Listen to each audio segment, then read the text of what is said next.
Free agent, business. In business, free agents are people who work independently for themselves, rather than for a single employer.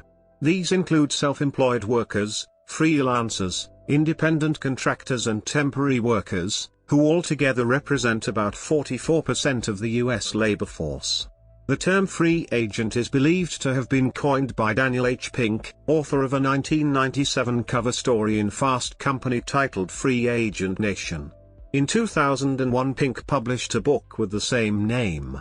The combination of several workplace trends, including shortened job cycles, the increase of project work, the acceptance of a new lifestyle and the emergence of the internet and other technology, points to free agent workers becoming more of an employment norm in the coming years.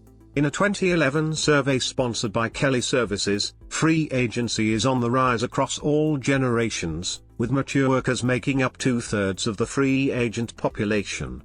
The survey also revealed that 73% of free agents voluntarily choose this work style because they seek the freedom, flexibility and entrepreneurial benefits associated with an independent work style. Effects on employers. According to Pink and his peers, the free agent trend has measurably benefited numerous U.S. companies.